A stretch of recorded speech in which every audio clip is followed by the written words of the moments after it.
Hi, I'm Buzz Feiten, and I'm here to tell you about the Buzz Feiten tuning system. The Buzz Feiten tuning system is the result of an experience I had in 1992 where I became extremely frustrated and dissatisfied with the way my guitars tuned and intonated. I was on the road in a sort of a high-pressure situation, intonation-wise, and I was very dissatisfied with the way my guitar sounded. And so every night I'd go out on stage for sound check, and I'd listen to the piano tuner tune. And with no tuner, he managed to get this keyboard with 88 notes sounding just wonderful every night.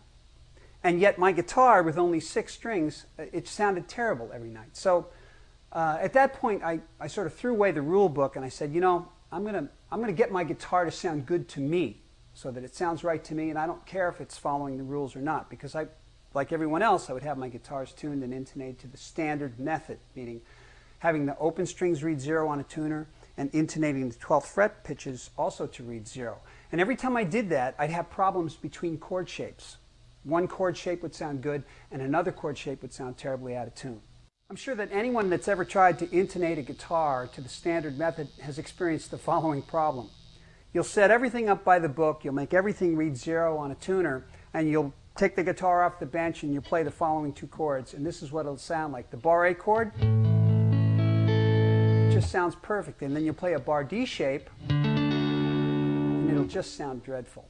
Does everybody hear that? Bar A sounds perfect. The bar D, it sounds really out of tune. So the first thing you do is you reach for the tuner and you try to flatten that B string to make your bar D chord sound in tune, and you start the cycle of endlessly chasing your tuning, chasing your tail, trying to fix the tuning from chord shape to chord shape. Let's try those same 2 chords on the guitar equipped with the Buzz Feiten tuning system. The bar D, the bar A, the bar D, the bar A. I'm sure you can all hear that both those chord shapes sound pleasant on the guitar equipped with the Buzz Feiten tuning system. Before 1690, keyboards used to be tuned to a specific key, depending on the key that the composer wrote the tune in. For instance, if the composer wrote the piece in G, the piano would have to be tuned to G, which would allow the player to only play in the key of G or a related key, E minor, A minor, B minor, and so on and so forth. It was very limiting for both composers and keyboard players. So in 1690, this very clever German guy by the name of Johannes Werkmeister came up with this very ingenious system which took these pitches, which were zeros, and adjusted them slightly flat or sharp, and for the first time it allowed the piano player and the composer to modulate, to play in different keys. And in fact, Bach wrote a series of pieces called the Well-Tempered Clavier to demonstrate Werkmeister's new system. The Buzz Feiten tuning system borrows the philosophy of Werkmeister's system in that we take the commonly accepted system of tuning and intonating everything to 0, and we move these pitches very slightly to resolve the chord shape problems that we demonstrated earlier. Let's listen to some intervals on the guitar equipped with the Buzz Feiten tuning system. 5th, 4th, 3rd, minor 3rd. One more time. 5th, 4th, 3rd, minor 3rd. Does everybody hear that all of those intervals sound pleasantly in tune? They all sound in tune to the ear. So let me explain what's going on here. Now, I played those 2 intervals between the G and B string, which is typically a terrible problem area on the guitar. I get more complaints about those intervals between those 2 strings than anything else, and my own experience bears that out, that I had more trouble getting the G and B string to agree with each other than any other strings on the guitar. Let me explain what we're doing here.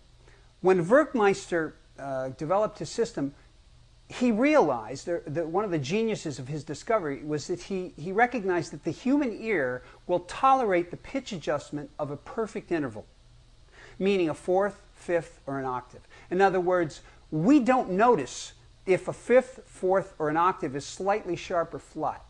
However, the human ear will tolerate no sharpness from a 3rd, a 6th, or a 10th. In fact, we prefer, as humans, to hear those intervals where the 3rd is flat to the fundamental. Okay?